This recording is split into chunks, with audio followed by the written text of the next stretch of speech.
नमस्कार दोस्तों, welcome to Gyanav academy.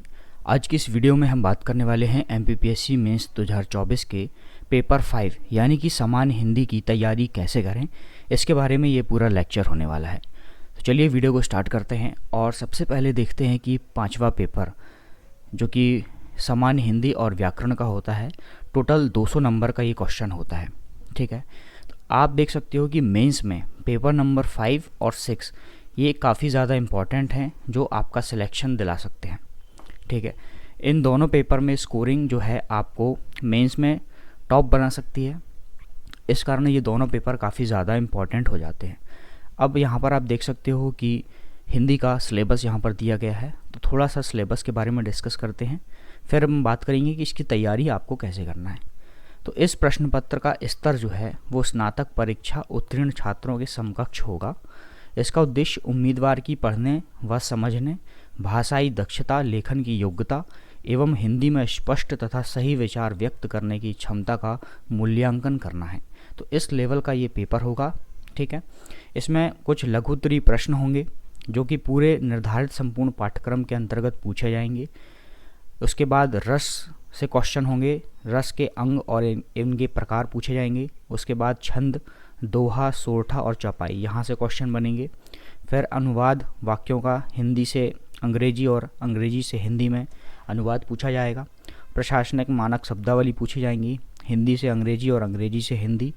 संधि एवं समास, मुहावरे और कहावतें से क्वेश्चन बनेंगे।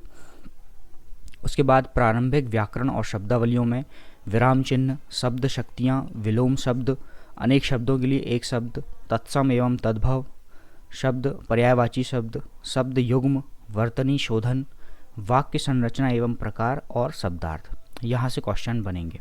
ठीक है, तो ये काफ़ी ज़्यादा फैक्चुअल और इम्पोर्टेंट जो है पोर्शन हो जाता है। उसके बाद पल्लवन यहाँ पर पूछा जाएगा। ठीक है, भाव पल्लवन, एक आपको कुछ पंक्तियाँ दी जाएंगी, उसका आपको भाव पल्लवन यहाँ पर करना होता है। ठीक है, उसके बाद ये नया टॉपिक जोड़ा है, क्या है ये, मध्य प्रदेश की प्रमुख बोलियाँ, मालवी, नमाड़ी, बघेली और बुंदेली। ठीक है, तो इन बोलियों का इतिहास, ये कहाँ से उत्पन्न हुई हैं, ये सारा आपको इस टॉपिक में पढ़ना होगा। उसके बाद एक अपठित गद्यांश आएगा। ठीक है, तो ये टोटल ऐसे आपके 200 नंबर का ये पेपर 5 जो है वो कंडक्ट होता है।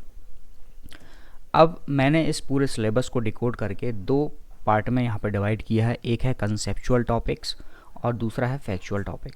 ठीक है, कंसेप्चुअल टॉपिक वो हैं जिसमें आपको थोड़ा टाइम देना है उनको समझने में। ठीक है, तो इसमें कौन कौन से टॉपिक हैं, पहला है रस, दूसरा छंद, संधि, समास, विराम चिन्ह, शब्द शक्तियाँ, वर्तनी शोधन, वाक्य संरचना एवं प्रकार, गद्यांश हो गया, मध्य प्रदेश की बोलियाँ और पल्लवन। ठीक है, तो ये कुछ कंसेप्चुअल टॉपिक्स हैं। उसके बाद है फैक्चुअल टॉपिक जिनको आपको याद रखना है और काफ़ी ज़्यादा यहाँ पर वोकैब आती है। ठीक है, प्रशासनिक शब्दावली, मुहावरे और कहावतें हो गई, विलोम शब्द, अनेक शब्दों के लिए एक शब्द, तत्सम तद्भव, पर्यायवाची शब्द, शब्द युग्म और शब्दार्थ। तो ये फैक्चुअल पोर्शन है। ठीक है, तो इस फैक्चुअल पोर्शन को आपको क्या करना है कि क्योंकि हिंदी काफ़ी ज़्यादा स्कोरिंग है और यहाँ फैक्चुअल टॉपिक से काफ़ी ज़्यादा क्वेश्चन आते हैं। ठीक है, तो ये टॉपिक ऐसा है कि आपको डेली आपको इसको पढ़ना है। आप कुछ जैसे मुहावरे हो गए, विलोम शब्द, पर्यायवाची शब्द, तत्सम तद्भव। ठीक है, यहाँ पर आप देखो काफ़ी क्वेश्चन बनते हैं, तो ये आपको डेली पढ़ना है। इसके लिए आप क्या कर सकते हो कि जिस बुक से आप पढ़ रहे हो या जो भी आपके पास सोर्स है उस पर आप मुहावरे, कहावतें, तत्सम तद्भव, पर्यायवाची, इनकी आप जो है उसकी फ़ोटोकॉपी करा के एक PDF फाइल बना लीजिए। ठीक है, उस PDF फाइल को सुबह सुबह आपको डेली देखना है। आप एक टारगेट बना लीजिएगा कि मुझे 10 या 20 जो है वो डेली इतनी वोकैब याद करनी है या इतने तत्सम तद्भव पर्यायवाची शब्द मुझे डेली याद करने हैं।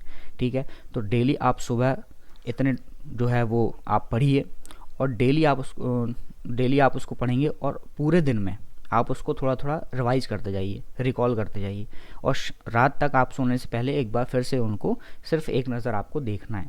तो आप जितनी बार उस चीज़ों को देखोगे तो वो आपको याद होते जाएंगे, क्योंकि ये पोर्शन बहुत ही ज़्यादा है। ठीक है, पर्यायवाची देखोगे आप तो लगभग 1000 के ऊपर पर्यायवाची शब्द आ जाते हैं, तत्सम तद्भव बहुत सारे हैं। ठीक है, तो इनको याद करने का सिर्फ यही एक तरीका है कि आप डेली बेसिस पे आप इनको तैयार करें और डेली बेसिस से जब आप इनको तैयार कर लोगे तो यकीन मानिए आप यहाँ पर बहुत अच्छा स्कोर कर सकते हैं। ठीक है। बाकी जो कंसेप्चुअल टॉपिक्स था इसको आप एग्ज़ाम के टाइम पे भी पढ़ सकते हो, ठीक है। और डेली भी आप 1 घंटा दे सकते हो हिंदी में, ठीक है। हाँ, एक बात और कि जो कंसेप्चुअल टॉपिक्स हैं इनको आप डेली रात में या शाम को जब भी आप थोड़ा फ्री महसूस करते हैं तो आप 1 घंटा जो है इसके लिए आप निकालिए। 1 घंटा आप कंसेप्चुअल टॉपिक्स को पढ़िए तो आपका हिंदी जो है वो धीरे धीरे प्रिपेयर होता जाएगा। जो बाकी पेपर हैं उनके साथ में ही आपका हिंदी का पेपर जो है वो रेडी हो जाएगा। कि हिंदी के लिए कौन सी बुक आप प्रेफर कर सकते हैं, ठीक है। हिंदी के लिए एक ये नई बुक आई है जो कि न्यू सिलेबस पर बेस्ड है, ठीक है। मयंक जगदीश शर्मा की एक बुक है, काफ़ी अच्छी बुक है, इसको आप प्रेफर कर सकते हो। नहीं तो फिर एक कुसुम लता की बुक आती है हिंदी की, उसको आप प्रेफर कर सकते हो, ठीक है। तो ये 2 बुकें मेरे तरफ से मुझे सही लगी। आपको जिस बुक से पढ़ना है, जो बुक आपको अच्छी लगती है आप उससे पढ़ सकते हैं, ठीक है। तो आज की वीडियो में बस इतना ही। अगर वीडियो आपको अच्छी लगी हो तो वीडियो को लाइक और शेयर ज़रूर करें दोस्तों के साथ, और चैनल को सब्सक्राइब ज़रूर करें। Thank you.